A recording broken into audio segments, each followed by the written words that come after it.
right, let's do this. Hi, everyone.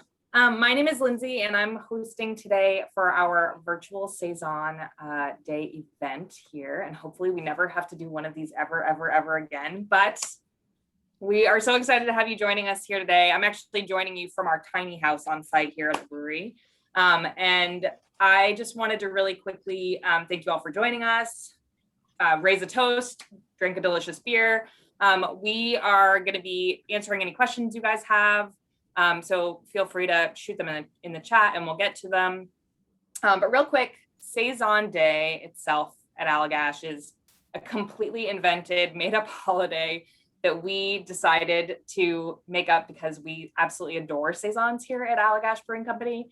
And so we just wanted to kind of take a moment to thank think about the style, let everybody else kind of understand the style if you haven't heard of a Saison. And we actually have a fantastic collection of brewers who are joining us today to talk about their love of Saisons, what drew them to Saisons, how they brew their Saisons.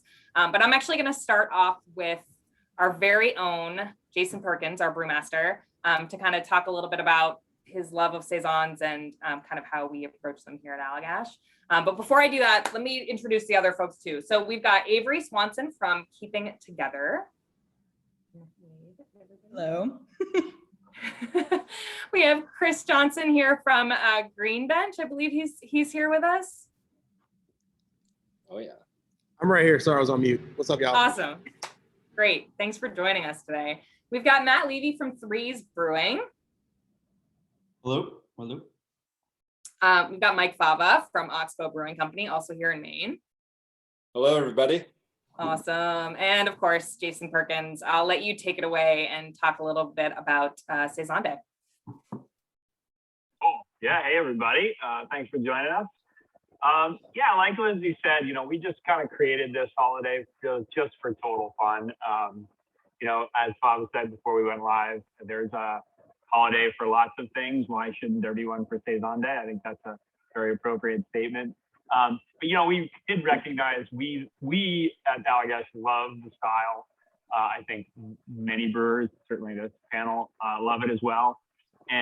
But also recognize that there was a fair bit of confusion and misunderstanding amongst consumers around the beer style. And so really the original Saison Day was about, I guess, raising awareness, I suppose, on the style, but also just having some fun with some friends. And, it started, one of the first places we did it was at Threes down in New York and have really geared it as it's not Allagash's thing, it's everybody's thing. And, trying to partner with breweries in each of our areas.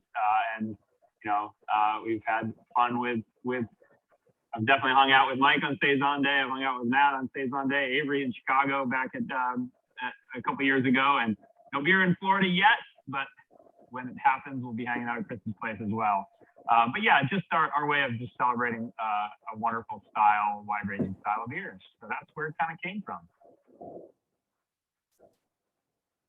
All right. Well, why don't we actually have some questions of some different folks, and feel free, guys, to chime in. If you guys want to go through, maybe we'll start with you, Matt, and just kind of mention how you got into Saisons, what drew you to them, what you love about them. Wow. Yeah, that was a while ago. I was drawn to Saisons from homebrewing. Definitely, it was my favorite style to homebrew. I think partially because it was so doable. I didn't have like temperature control. Saisons, you can kind of let go. It's also just like the perfect style for experimentation, which as a home brewer, I didn't really have as many rules as I place on myself now. So I was just kind of going wild with it, adding different herbs, different grains. And I was doing this in Michigan. There was Jolly Pumpkin right in town. Their brewery was 10 minutes away. Eventually I got to work there. So it really did start as something. And now it's a little bit of like a kind of a way of life or something. It's a certain approach to being a brewer. Did you have like a first Saison that you were obsessed with? Well, there was, I worked at a brewery called Captain Lawrence Brewing Company, which is in New York, and they put out a batch of Captain Lawrence Saison, and it was a cool beer. I mean, it was fermented hot, pretty peppery, but for whatever reason, half the batch got infected on the bottling line. And I worked the tasting. I was in the brewery and then also worked the tasting room, and we'd pop bottles. And if they gushed out, we knew that those were the good bottles. We would like find those by shaking the bottle around and hoard them. And it was like one of the first beers that kind of introduced me to like that, to the style's range, but it's like kind of wild side, which I like a lot more than its kind of straight up technical side. That one kind of opened it up, and then Jolly obviously was a big one, but that was the first that got me really excited about it. Yeah. Very cool. Very cool. To your point about kind of the wildness of Saisons and just how many different kind of variations of Saisons, we actually got a question about kind of what people see as the difference between a Grizzette and a Saison. So I'm actually going to throw this one to Mike at Oxbow, to Fava, as we should call him, to kind of talk a little bit about that and your experience with Saisons as well. Yeah, I guess to answer the first part of that question, Grizettes and Saisons definitely coexisted for a period of time.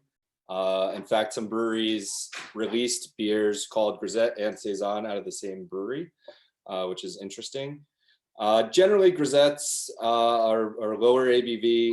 They're fermented with a Saison yeast, so very similar profile in the fermentation. And they originate in the Anjou province of Belgium, which is known for their coal mines. It's also a big wheat growing region. So there's not great documentation on it, but we like to think that there's definitely a wheat component to the grain. And these beers were a little more controlled. They were in a time frame where breweries were getting a little more industrialized. So they were way more consistent than some of the Saisons of the time were, because they were made in breweries that were built as breweries, not just farm breweries and home brewed. So a little more consistency, a little faster turnaround time from the brew to release. And they were really just meant for high consumption. So low ABV, they were served fresh and really for refreshment to coal miners and masons in the area.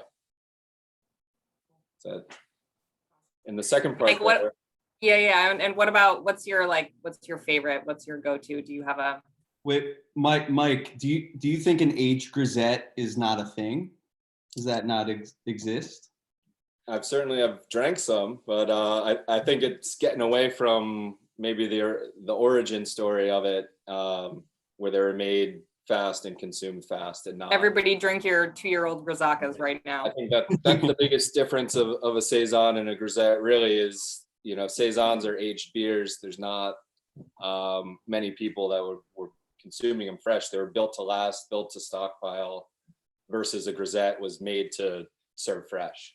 Mm-hmm. So I would say that almost all my Grizettes are old because they don't move that fast, but we drink them anyway.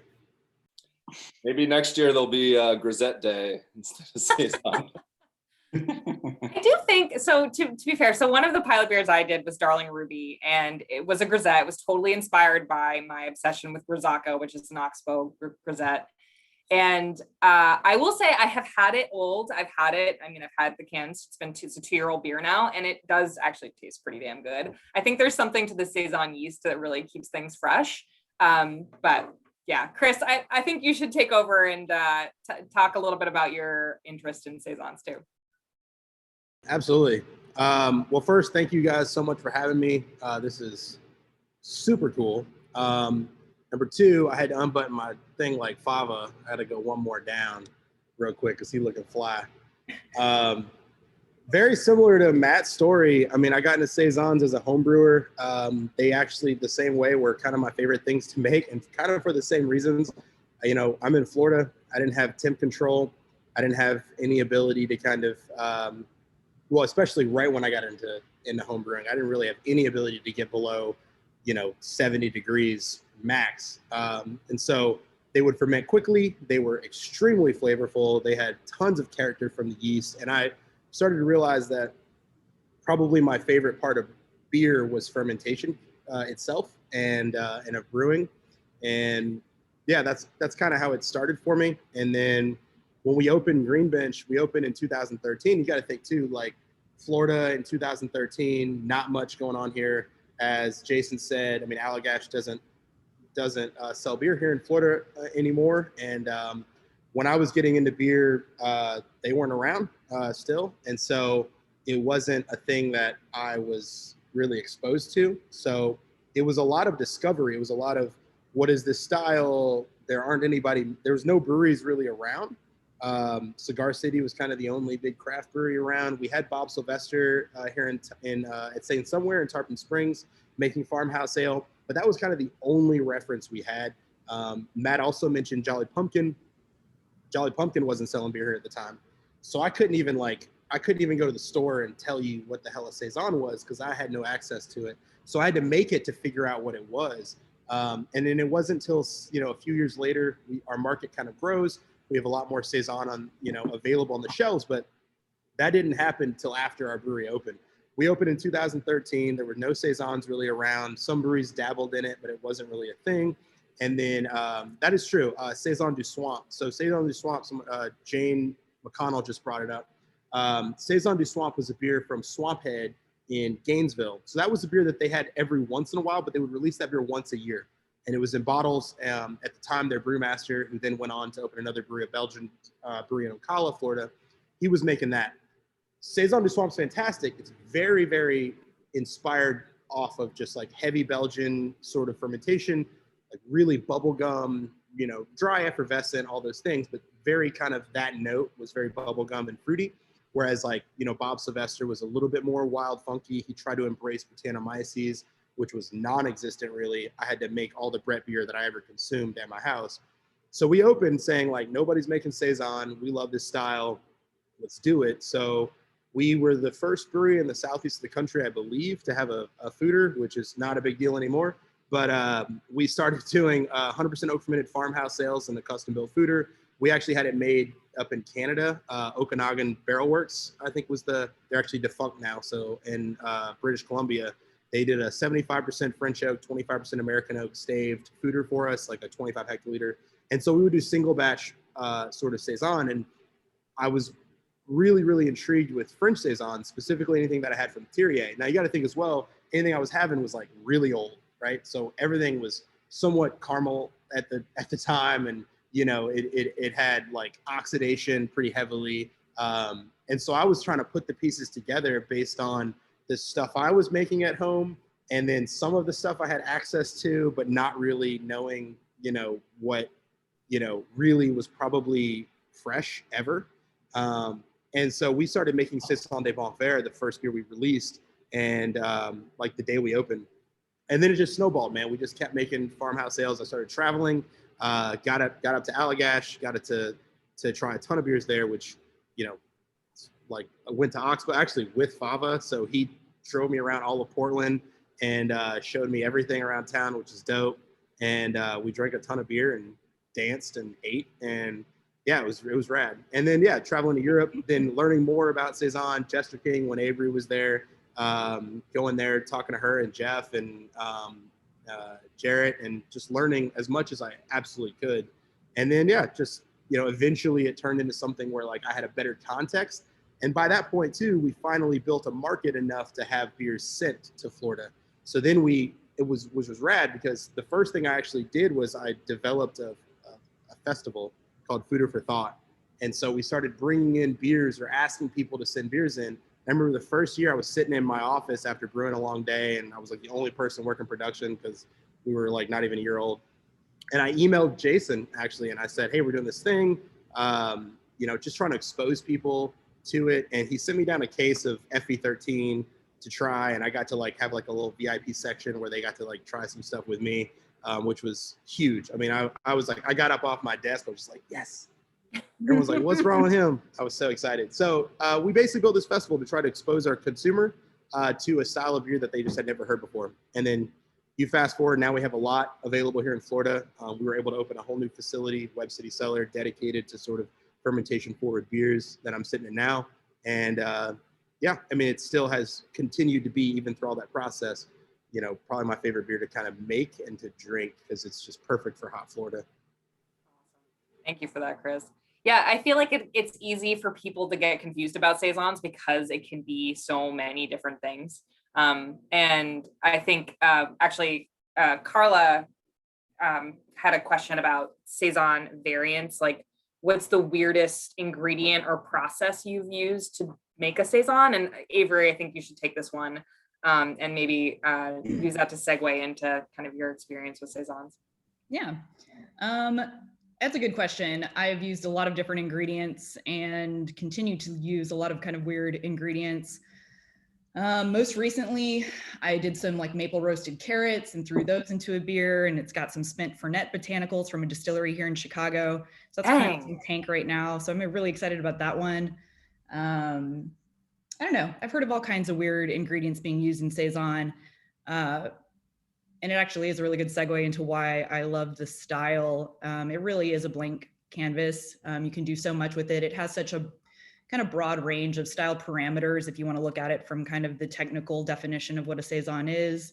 The ABV range is pretty broad as far as like IBUs and SRM if you care about those things. And I would imagine that many of us here don't really care that much about those things. It's still pretty broad.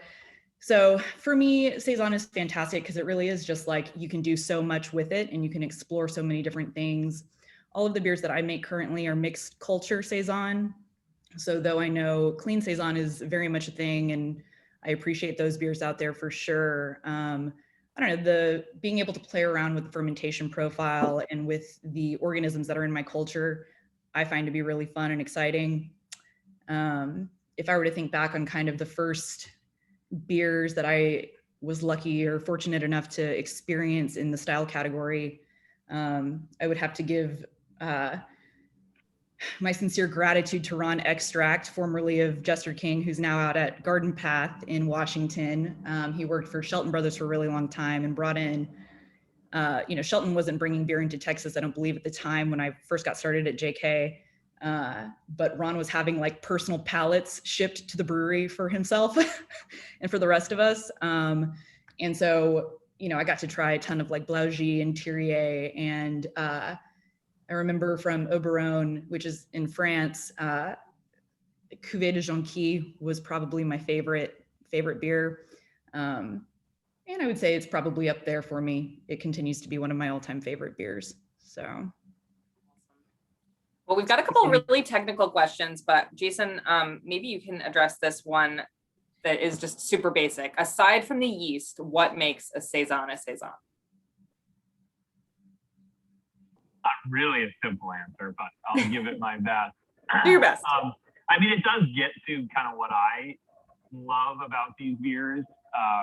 There's so much that I love about the style, and they kind of get the things that I love about beer in general. So I tend to gravitate towards dry beers, just generally speaking. And saisons are very classically dry. The yeasts are typically yeast that consume every bit of sugar that's in the beer.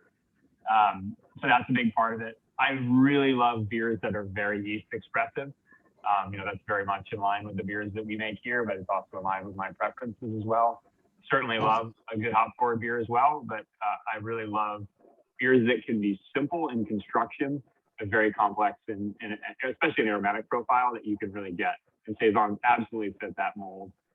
And then local ingredients. So like whatever the local ingredients are in your area, that is so tied to saison. Frankly, it's tied to any historical beer style, to be fair. But saisons especially are tied to whatever was grown in the area. So if wheat was grown in the area, that's what they use. If spelt was used, that's what they use, etc. And we're obviously here big supporters of local ingredients here at the brewery. So it kind of is this convergence of all the things that I love generally about beer. But to get back to the question, certainly a yeast strain that then contributes to the dryness, that then contributes to that spicy, peppery notes. Sometimes bubblegum was referred to earlier. And then some portion of raw grain typically is part of it, whether that's oats, wheat, spelt, rye, any of those of the above is typically a part of the component. Then you get into is it single strain fermentation? Is it not? I mean, I think it's all across the map there, and I think the answer to that is yes. It can kind of be all of the above. Love that. All right, so let's get into some of this technical stuff, because there's some really good questions about kind of how you can possibly kind of mimic a foeder age saison at home, how you can get that flavor, and then also kind of whether you can kettle sour a saison to achieve some of that tartness without kind of adding a lot of bacteria to your beer. Anybody want to take a stab at that one? I just want to jump on Jason's last comments. I think, defining the style, it seems like we all agree there is a broad acceptance. I think one of the coolest things about it, though, is the drinker, when you drink a saison, you say, that is saison. And you just have this feeling and this flavor experience, and you know that it's saison. And it's a hard thing to pin down, but I think that that's the coolest thing about it, and probably why we're all drawn to it so much. It's this big umbrella, but when you have it, you know that it's it, and we're all in search of it. We all try to make it. We use saison yeast in lots of different beers. We won't call a lot of those beers saison. We refer to them as farmhouse ales. There's only the special select few that when you drink it, it hits all those notes that Jason explained, and you're like, this is saison. We're going to put it on the label and really call this beer saison, opposed to just referring to it as a farmhouse ale. So I think it's important to keep in mind. It is broad, but there's still this magical profile that you want to hit. That's totally fair. Anybody want to hit on the technical question? Yeah, I'll jump briefly on it just to kind of set some context for foeder, because I think I probably was the first one that used that term, and then that question came out. So to start with, the main reason that I decided to get a foeder was not to try and develop sort of by any means any oak expression, as much as I was not super confident in myself to be able to create the character that my favorite farmhouse producers created, which was really a house character, right? There was some sort of uniqueness to the fermentation that my favorite beers had. And I legit just was not confident in my ability to be able to harvest and keep that yeast healthy and brew it as not as often as I knew I was going to be able to brew it in order to sustain that. So I kind of got the foeder because my thought was, well, what we'll try to do is this experiment where we added several different yeast strains. We got a culture that we cropped apparently from a Durier culture, and then a Blaugies culture, and a couple of Brettanomyces cultures. There were basically two that would play it as diastaticus sort of cultures that would get super dry, peppery, which is my favorite kind of characteristics of Saison.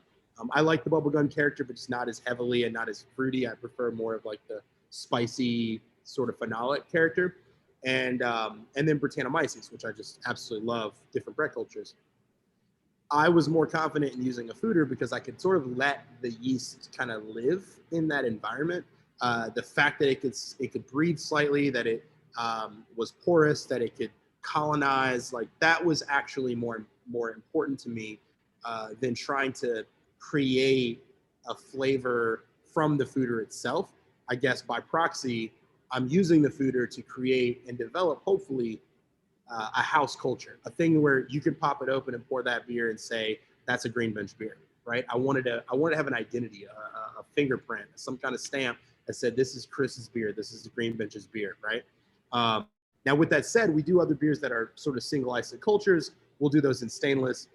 We do some with blends of mixed cultures in stainless. We do mixed culture in foeder as well. Now, it has developed and grown into something, I think, greater. But to start with, that was the reason why I initially grabbed a foeder, was because I didn't feel like I was good enough to keep it going unless I had assistance from something that was going to do it for me.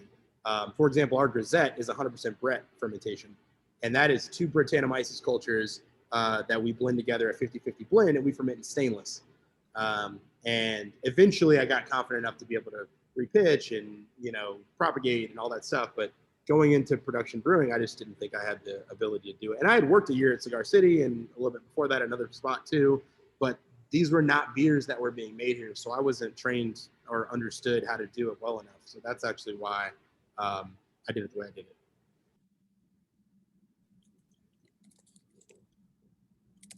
We have a lot of very technical questions about saisons. I don't know if anybody wants to comment on the. Yeah, I'm thinking our chloride to sulfate ratio is usually about a 2.5 to 1 or so. I'll take that one. Fava, do you want to comment on this farmhouse versus saison? Is there a difference? Is it the same? Is there a overarching category? Yeah, I think not to sound like a broken record, I touched on it a little bit before, but I feel like farmhouse ale is a very big, broad umbrella, of which saison is under that umbrella, and not all one or the other. It's like saying lagers and then pilsner is a type of lager. I think the cool thing here is, like we all touched on, there is a little bit of give. It's not a stringent category or a stringent style, but it still is a type of farmhouse ale, where farmhouse ale is just the broad term, and saison is that nailing that flavor profile and all the magical things that you want, and then you can call that beer saison. But for me, I feel like unable to call any of our beers farmhouse ales. Like they're like warehouse ales or something. They're like urban brewed, like I feel like even though they evoke that culture, like you're obviously in a different place. And I don't know, man. I call all my mixed culture beers lambics, so I don't know what your problem is. I mean, I that even feels different to me, but like farmhouse ale feels like I don't know. It's funny because the person in the comments said "step on this grenade" or whatever. And I think it is a little bit. I prefer not not being on a farm, even though with all of our saisons we use certain ingredients and we choose to make them kind of with locally sourced things for a reason. I hope one day to be able to call it that, but I don't feel comfortable right now. I feel like we're making in the city, and I kind of have to be on a farm to make that a farmhouse ale. Yeah, I would make the comment that farmhouse for me is kind of a marketing term more so than it is a style. At the end of the day, many people don't know what saison is. Farmhouse is a very evocative word. It's pretty unambiguous what it is. And therefore you can put it on the label and people have a pretty good understanding of what they can expect. They're going to expect something a little bit more rustic, a little bit more textural, something that probably has maybe some acidity to it. But you should be expecting something that has like a little bit more texture around the edges than, than a lager or than an IPA or something like that. So I think that farmhouse is a great term, and I'm glad that we use it as an industry because it does help the consumer. And at the end of the day, we're doing this for people to enjoy the things we make. So if you can call it something that people can get on board with and have an understanding of what they should expect from the beverage, I think that that's great. At the end of the day, saison is very much a thing. And like Fava said, it kind of lives on this like pedestal in the world of farmhouse beers because it is a very specific, it's broad, but we're all trying to achieve that like golden state of saison. Yeah, Jason, we don't really call our beers farmhouse ales, really, do we ever?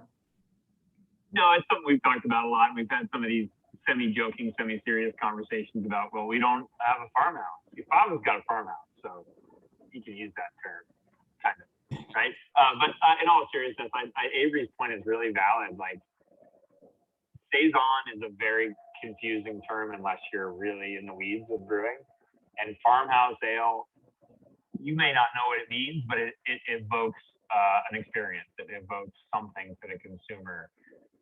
So no, we haven't thrown farmhouse ale around a lot, but we do use it in some descriptive way to describe a beer, because it does tell more to the consumer, even though it doesn't really capture. The consumer may not be thinking the right thing exactly. They're at least getting an experience and understanding what they're getting into. I think the more beer that we all make, the more we try to figure out how to communicate what that is. And I think that's ultimately what all this is about. is trying to figure out how to communicate what the hell this person's getting into, right? Like, you're going to pop this bottle open and I hope I told you how it's going to be, right? Otherwise you're going to hate it, or, maybe you'll love it, but generally speaking, I'm gambling here. I typically think my philosophy is somewhat like around Favas, where I think farmhouse is a broad category, a broad sort of like, it's not like, I wouldn't call farmhouse ales, Belgian, you know what I mean? Or even like when you say French or Belgian ales, it's like, well, that's actually even a broader term to me than what specifically farmhouse ale is. And while I don't, if I remember correctly, I don't think we at Green Bench have used farmhouse ale as an actual style of beer that we've released. We have, as Jason said, used it as a descriptor in maybe context, right? To say like, this is a farmhouse style or a farmhouse ale, but maybe on the front of the label, it won't say farmhouse ale. Again, albeit the fact that Fava has a farmhouse brewery, he's in the middle of nowhere brewing beers.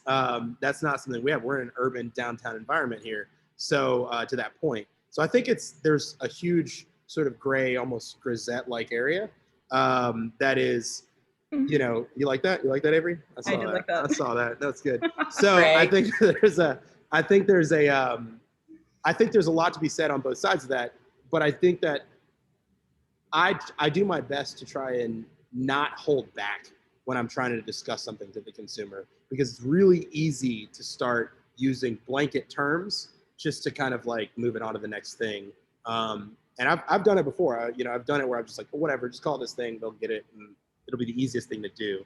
But I do think it's a little bit more difficult and challenging to call it a Grizzette, to call it a Saison, to call it a Beardy Guard, to call it these things that we would otherwise say are just like this blanket farmhouse statement. But to Mike's point, not everything is a Saison. Like not everything maybe that Oxbow makes would just be classified as a Beardy Guard, because they're very specific and nuanced things. I don't know. Yeah, I think it's really complicated. I think it's tricky. I think that like a lot of beer style questions, it can be really hard. You want people to understand what you're trying to produce, but you also want to be true to you. And I think that's a important thing to know.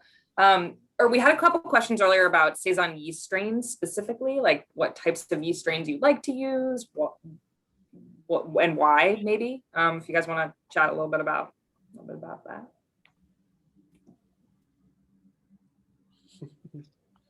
I like Matt's picture here, though. I don't know what's going on there. I kind of want to know what yeast is in that. Yeah, I'm really enjoying Yeah, this. Matt, what are you drinking? I'm having a little moment with my beer here. In this beer,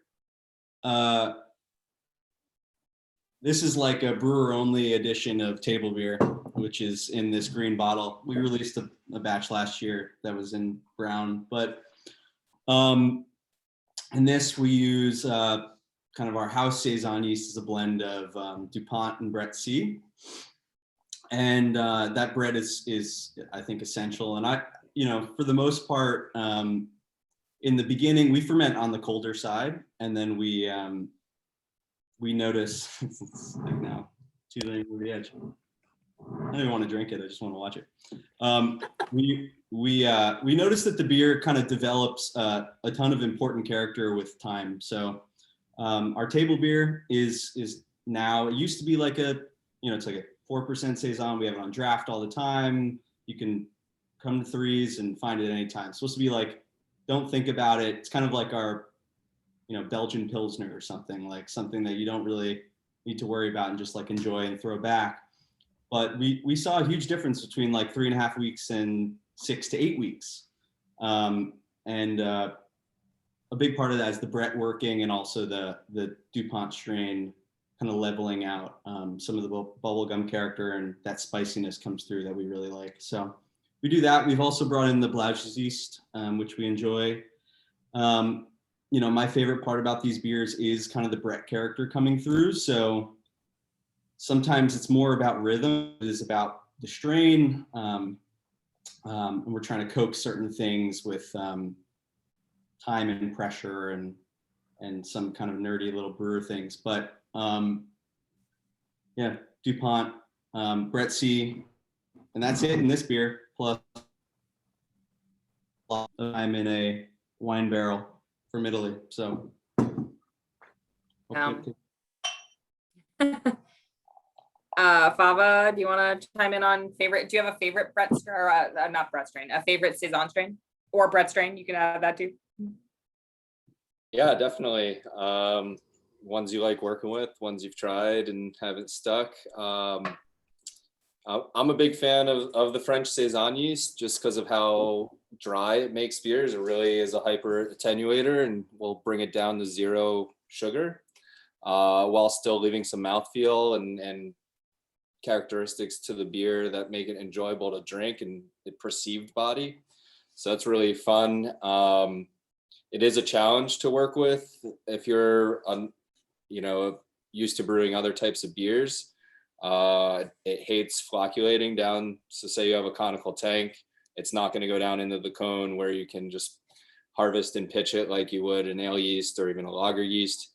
It is something that you have to work on repitching yourself and figure out what's going to work for you for getting enough viable yeast to get into your next batch and keep that thing rolling for many generations to come.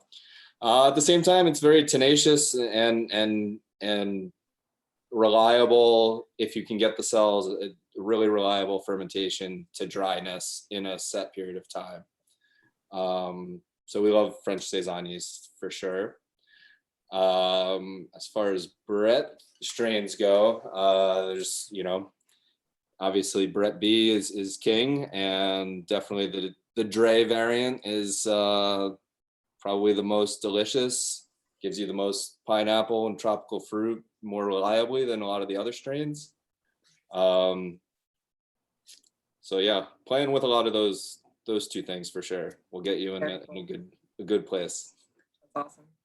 Averie, any comments on Saison yeast you love and why? I use one mixed culture that I've more or less developed over the last few years. The culture that we used at Jester King was a really beautiful culture. And towards the end of my time there, I had sent some of it out to Escarpment Labs up in Ontario. And I had actually sent it up there to have some of the lacto isolated from it for a kettle sour collaboration that we were doing with another brewery in Austin. And we ended up not going through with the project. So I had this stuff kind of banked up in Canada. And when I left and started keeping together, I reached out to Richard, who's one of the owners and kind of head guy up there, and was like, did you perchance happen to bank any of the sack out of that culture? And he was like, of course I did. Why would I not have done that? Brilliant. Yeah. And so he and I went back and forth about kind of, collaborating on trying to figure out how to start up a new culture that was unique from the Jester King culture. And I had been kind of coaxing some bottle dregs and some bacteria and things here. I'd found a bottle of beer that was made at a winery in the country of Georgia. And I found this bottle like in Oakland, was like, oh my God. And so I had saved some of the yeast from that and had added that to the culture. So my culture is kind of an amalgam of a bunch of different things. Sounds amazing. Super diverse. Yeah, it's pretty cool. And when I was at Jester King, there was maybe one time that we had, before I left, one time where we had to like reprop up the culture since its inception. So I don't have a ton of experience in buying lab cultivated Saccharomyces, which I guess makes me maybe a bad brewer. But at the same time, I really enjoy the mixed culture stuff and the way that it evolves. It's, there are definitely elements of it that are predictable, but for the most part, it kind of has its own agenda. And, there's, I wonder if it's domesticating me more than I am domesticating it. So I really enjoy that dynamic. So we had a really interesting comment earlier on from somebody about kind of the difference between like a mixed fermentation Saison barrel cultured versus like a lambic. And obviously 2 different things, sort of similar, not really. Jason, I don't know if you want to kind of answer that question or kind of comment on, just because we do a lot of different types of fermentation at Allagash. We do both kind of cool ship fermented, what we don't call them lambics, but I don't know if you want to kind of tackle that kind of question. Sure. One thing I'll say before I get to that is, one thing that's worth mentioning, especially to the homebrewers in the audience, is questions around Saison yeast, especially, are in terms of like, what does the Dupont strain do, or what does the French Saison strain do? It's really important to keep in mind that it's very dependent on where you're getting. And we also have our house culture here that we use for a lot of our Saison and mixed fermentation beers. But we also, on the pilot scale especially, do a ton of experimentation with various strains, just checking out new yeast strains that are out there and kind of watching their performance.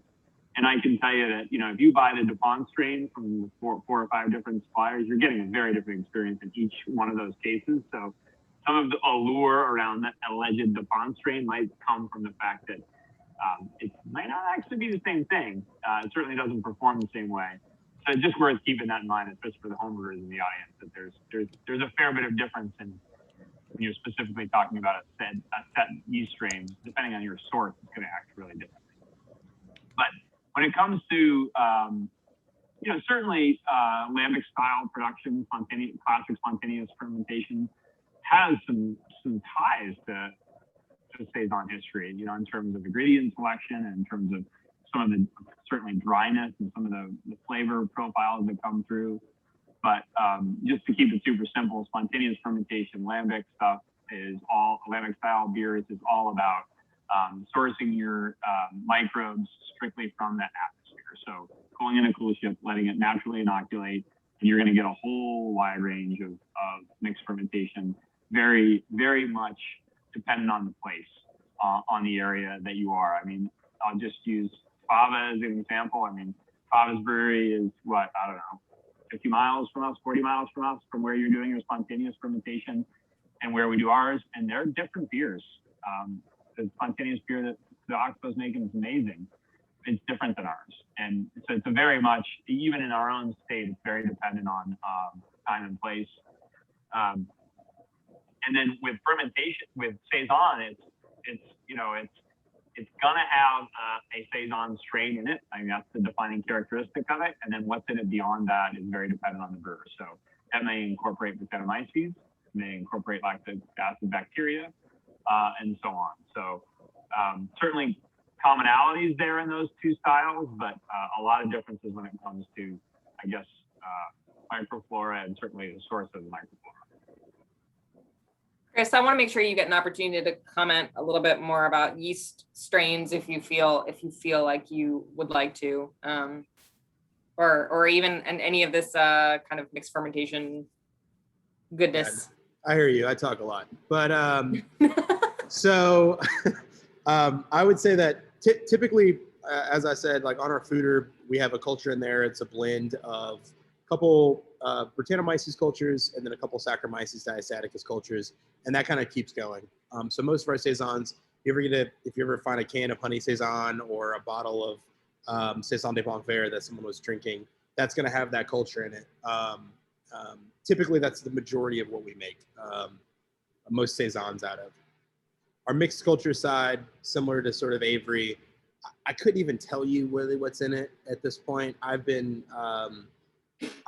sort of developing our mixed culture for probably 9-10 years, and honestly, the majority of that I hated it. And then eventually, it sort of turned into something that I liked. It has tons of lab cultures. It has tons of bottles. I would start with like a couple of barrels and kind of see how that would develop, and then blend it into other barrels with new beer and continue to add wort and feed it. And then eventually I would I hate this barrel, but I like this one barrel. So I'd split that into a bunch of other ones. And then eventually over time, I don't know, one day, probably about 6 years ago, it kind of was like, whoa, this is now it's kind of the direction I wanted it to go. And so our mixed culture itself is dozens of yeast and bacteria, from traditional sort of Saccharomyces cerevisiae to, dozens of different bacteria and mixed culture, and Brettanomyces and sort of diastaticus. We typically, most of our beers for mixed culture side will ferment in a fooder as well on this side of I say this side, my brewery is on the other side of a beer garden. So on this side of where I am now, we'll ferment it out to dryness, and then we'll fill wine barrels, stack them behind me. I'm in a temperature cellar. It's really hot here in Florida, but we're at 65 degrees year round in here. So, which is awesome. And So we'll stack and just, let these barrels sit for a year, 2 years, however long it needs to be.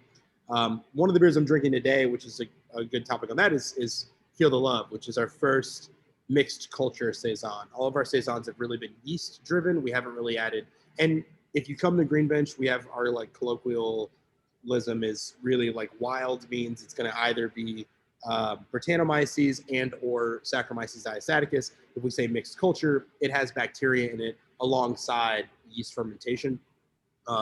So when I say mixed culture, I mean to say it has bacteria as well. And this is actually a blend. So I basically made 2 different beers. Both were mixed culture beers, but one we hopped heavily, which is actually part of a collaboration we did with Cloudwater in the UK.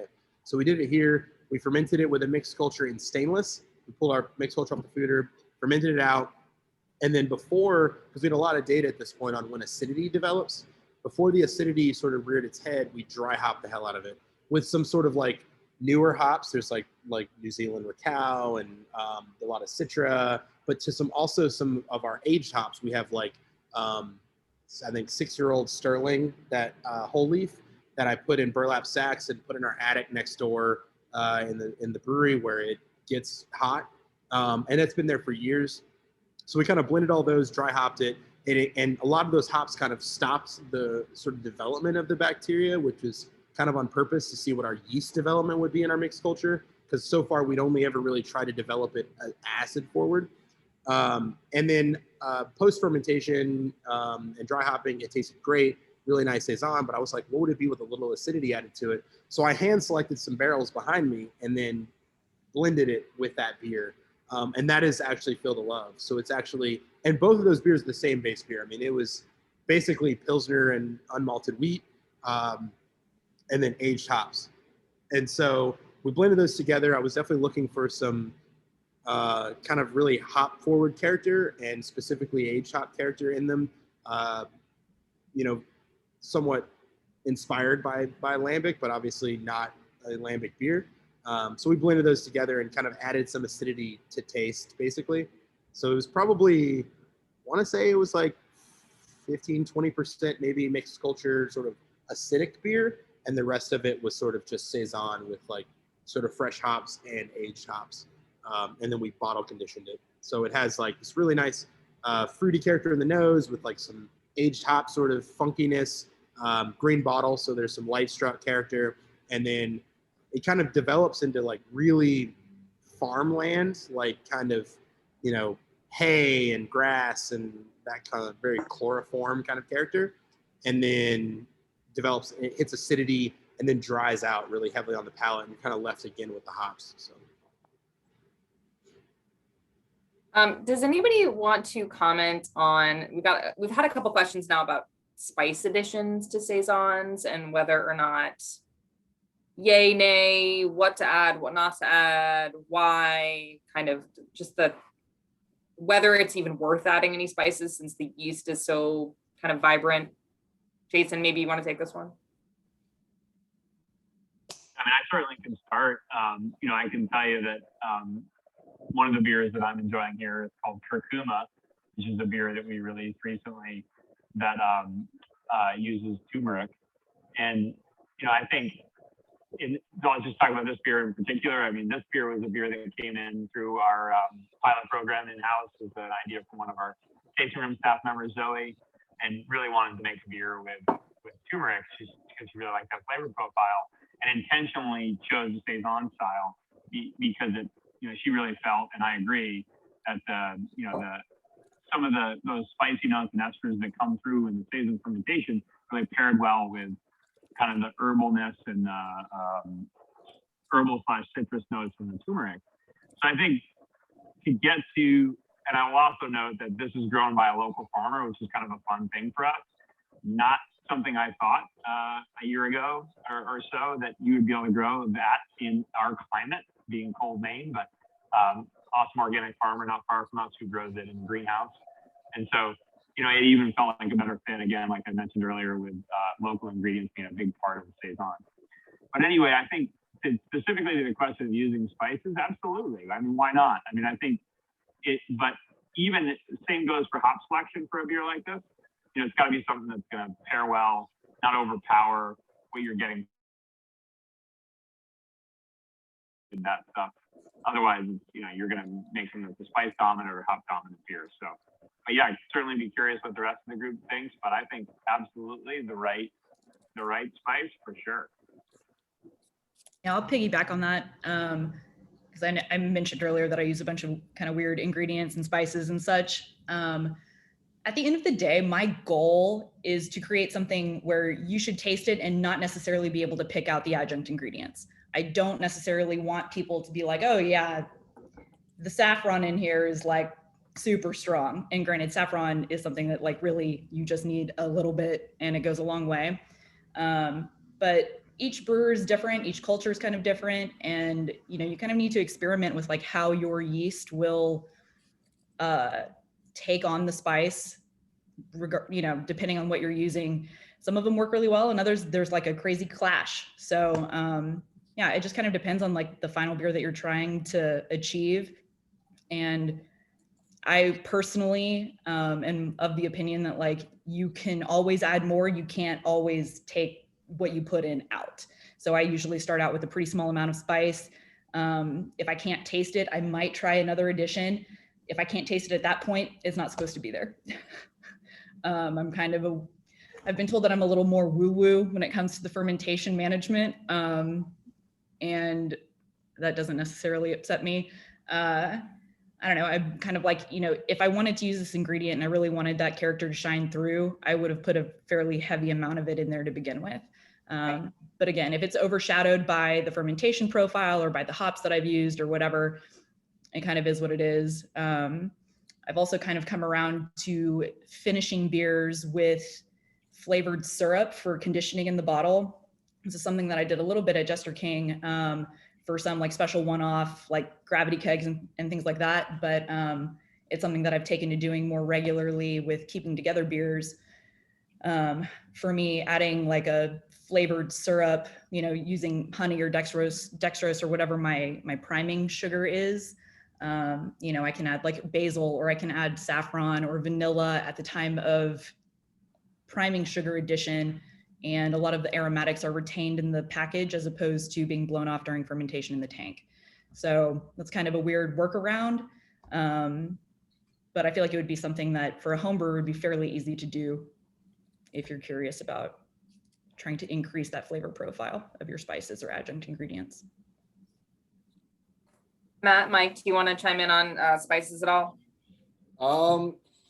I'm probably not the best person. I'm not a huge fan of spices in a beer you're calling Saison, unless it's a specialty one-off or what have you. Mike, what about lobster? Do you call that a Saison? Again, that would be a farmhouse ale. Okay. Funny enough, that was Ducato's beer, and it was very fun and made for a wonderful lunch today. Yeah, I'm not a huge, hops you can consider them a spice. And like you're saying, you're getting a lot of spicy esters and phenols off the yeast, and you can really play with that. For a specialty or a seasonal type farmhouse ale, it's okay to play with spices, in my opinion. No, I'm not pointing fingers here. But hops really, Saisons are hoppy beers. These beers were made off of recipes where people were not calculating IBUs. They were not even knowing the alpha acids that were in these hops. They were just putting an amount, and the amount was quite sizable from the limited records there are of recipes. These are hoppy beers. People, I guess I'll go into pounds. Like I don't think on record anywhere a Saison being made before like the 1990s that had less than a pound per barrel of hops in it. Like these, so that's something to go off of. Even ones that may have had spices mixed in. These are hoppy beers. Right. Yeah, I don't have too much to add. I'll at Threes we don't use a lot of weird ingredients in general. So I think Saison is just an extension of that. We, typically Pilsner focused brewery, despite the fact that Saison was actually the first beer we ever brewed. And initially Threes opened as a Saison brewery, and that has evolved a good amount. But yeah, we have our own approach, and we're, that's we try to evoke something from the yeast. But I'm not against it. I think it's awesome. And I agree with what Averie said. It's, especially if you can't pick it out, it's probably a good thing. Awesome. All right. Well, if we've got probably just a few minutes left. A few minutes. What? I thought this went until 7. Another hour? I don't know that anybody wants to listen to a whole nother hour necessarily, but I know we're all sad to be closing up, but I guess if there's any last thing that you would want. Fava's a DJ, so he's definitely going to make sure that people stay as long as possible. You can stay, Fava, and play your beats. I might. I guess last question is, like, if you could tell the viewers your own one thing about Saisons, what would it be? Should I jump in there? Do it. All right. I think kind of a revelation I had going into it was, started as a home brewer, then went pro, and started making farmhouse ales and really any beer. And when you try to make a style, especially a historic style, I think it's really important to keep in mind, and maybe this was an epiphany or maybe it's obvious, but beer was an everyday drink. People relied on it for their daily consumption. This wasn't like, oh, I feel like making a batch of beer or having a batch going that I might, have for the holidays. Like this was an ongoing thing and part of people's daily consumption of calories. So I think, prioritizing ingredients was not something that was taken lightly. If a brewer or even a home brewer or a farmhouse brewery that was only brewing for their family, they were thinking about what grains they're getting, what can they trade to get hops, what can they trade for that wheat if they didn't have any on their farm. Like this was like maybe before having enough chickens so you have eggs in the morning, like you're making sure you have brewing ingredients. Yeah, that's a really good point. That's awesome. Matt, any last words, last thoughts on Saisons? Yeah, I love what Fava just said, and it the word farmhouse ales come up a lot. I feel like Saison is, in a sense, the like antithesis of like industrialization and like the kind of like proliferation and commodification of beer. And I know that a lot of us are making them for a living to an extent, but they're beers that sit and take time and are on their own schedule. And there's something really important about that. So when we share these things, yeah, they're coming from ingredients are well sourced and coming from a certain place, but there is like a, like a slow food movement attachment to the Saison style that is, it's important for me while I, am in charge of a brewery that is growing and making other styles of beer. The Saison is something that it needs to be here. It's something that is it's like a meaningful style for, I don't know why. I mean, I, as a home brewer, I as well brewed like Belgian strong ale and I brewed Belgian pale ale. And, I don't know why Saison is coming in and it's more important than those beers. Similar yeast profile, similar kind of things. So I think it is when we make them, when we put them out, whether we're talking local, farmhouse, slow brewing, there is definitely a connection to the brewer. I hope that comes across when you and the farmer when you drink them, and more so than other styles. So yeah, I think you're right. I think that there's something personal about making a Saison. You can really kind of make it your way. There's somehow like a loose style, but also a definition. It kind of it empowers you to really, because I've homebrewed a lot of them, and there's just something about it. It's like kind of inexplicable, but that's awesome. Khris, you want to take over? Last thoughts? Absolutely. First, again, thank you guys so much for having me. This is super, super cool. I haven't hung out with a ton of peers in the last year, and every time I do a little Zoom thing, I'm just like, damn, I missed this. So like, this is rad. Appreciate it. Saison is just exciting. You know, it's I don't know. I always, whenever I think about a bunch of different styles, and I think similarly to Matt, like you know, while we do make an IPA that's the majority of the beer that we sell as far as one brand, we're very Pilsner focused, we're very lager focused and Saison focused. And I think when we first opened, we weren't making lager and we made Saison. And I think what bridges the gap between Saison and Pils for me, or most lager profile to me, is it's extremely drinkable. Really, to echo what Jason said at the very beginning of this whole thing, that he likes dry beers. I'm the same way.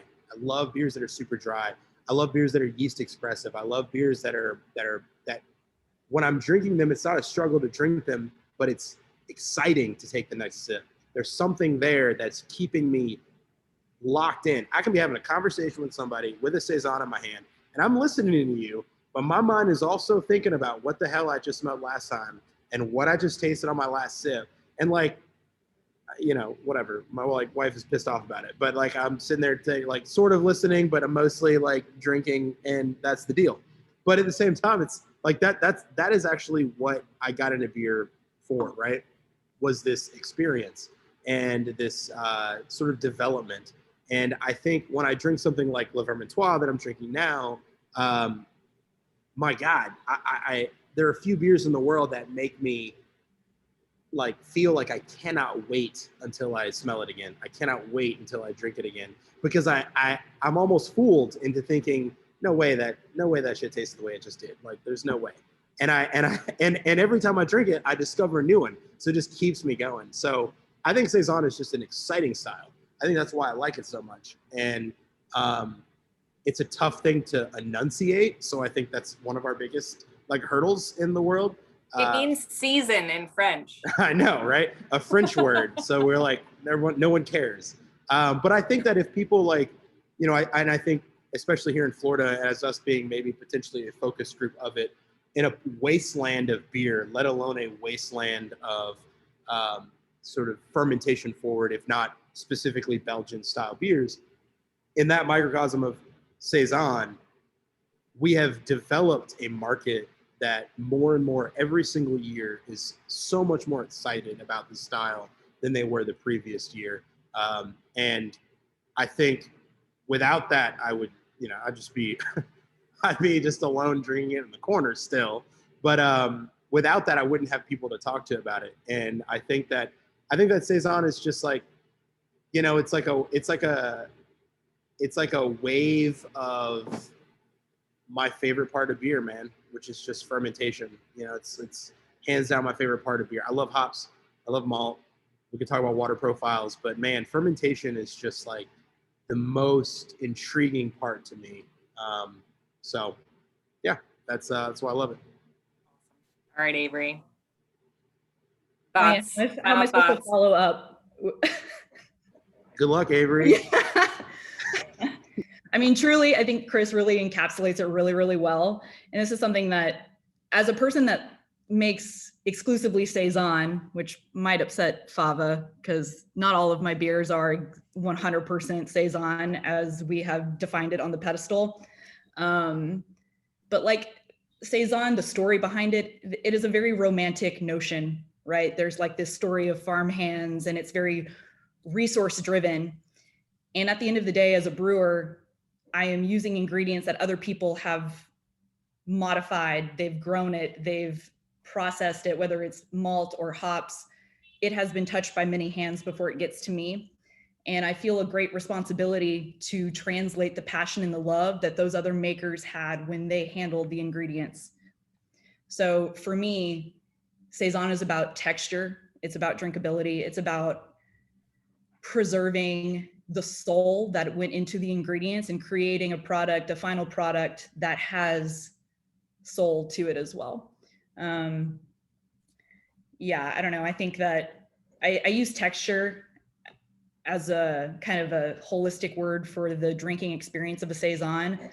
And I've used this analogy before, but it is a little bit like music. You need the friction in order to create something beautiful. You need the tension in order to create something beautiful. So like when you pluck a string on a guitar, there's no sound when you pluck it, but it's the release of the tension that creates the beautiful sound in the end. So if you don't have the friction, if you don't have the texture to begin with, you don't have the beautiful sound in the end. And for me, Saison kind of encapsulates that. Yeah, I don't know. I think that we live in a world, a very loud world right now, especially in the beer industry. We're surrounded by super sweet beers. We're surrounded by really, really hoppy beers that are just like hitting you over the head with a flavor experience. And Saisons are kind of whispering to you. Like Khris mentioned, you're kind of in the corner drinking a beer on your own, like listening to what it's saying to you, but it's not hitting you over the head with flavor. Part of my kind of like mission with keeping together is to make beers that are easy to be around. A lot of times I consider those other styles of beer, which certainly have a set and setting, of like time and place. I can drink a pastry stout, I have no problem with that at all. I probably won't drink more than like 2 or 3 ounces of it at a time, but like I can down a 750 ml bottle of Saison with no problem really. Those beers are kind of like monologues, right? From a brewer. I'm just going to keep talking and I'm not really going to let you get a word in. Whereas for me, Saison is more of a dialogue beer. It is a beer that I want to have a conversation with. I want this beer to have a conversation with the people that are drinking it. It's a lot more soft and interactive. And that's part of why I really love the style. Oh, that was really beautiful. I think to your point, just like, the sense of community you get from Saison, it's different. It's a little bit more like, it's more of a conversation. Like you said, it's more about that. I think that farmhouse feel, you really get the sense that you're just part of the family, just sitting around drinking a beer together. It's really lovely. All right, Jason, final thoughts on Saison. No, I just want Averie to keep talking, actually. Right? I just want Khris to keep talking. Yeah, no, I mean. Well, I want Matt to keep talking. You didn't want to follow Khris, and you just nailed it. No, I really can't say much other than I'll just say, like, this has just been so amazing. And, there's so many ways to talk about this style of beer, but one thing that's really clear is how personal it is for us as brewers. Like, I'm trying to make it as simple as I can, but like that's to me what defines it. Is it's such a personal thing. Not that other beer styles and recipes aren't personal to us, but this particular style, whether it's the connection to history, the connection to locals, the connection to simplicity of flavor, all those things that were described so well, it's just really personal. And other than that, I'll just say I can't thank you guys enough for joining us. It's just amazing to talk beer. Khris, you kind of alluded to this a little bit. Like, obviously, it's been a really cliche of the year that it's been such a long year. And so often, I think all of us are probably not talking about this stuff as much as we'd like. So it just feels so refreshing to be able to talk about what we love about this industry. And also great to see so many friends and familiar names in the comments on the side. My apologies for not responding. I'm not great on responding in live. I can only do one thing at a time, so it's hard for me to respond. But great to see all the friends in the side comments. But mostly thanks to Mike and Matt and Averie and Khris for joining us. Like, just killer for taking time out of your day to join us. Grateful to be here. Yeah, would do anything for Allagash. Ain't that the truth? Well, we love you all too. Thank you all so much. There's been so many amazing people from all around the world joining us tonight. So thank you, everybody from France, Canada, everybody. Thank you so much for joining us today. This has been a pretty epic Saison day, I would say. Hopefully we can do this again next year, live and in person, but maybe we'll have some virtual elements in the future too. Who knows? This was pretty great. All right, y'all, we're gonna sign off here, but thanks again. And enjoy yourself a Saison. I drank mine all, but Cheers. And have an awesome night tonight. Be safe, be well, take care of yourself and your others, and lots of love. Cheers, y'all. Thank you. Cheers, everyone. Happy Saison Day. Later.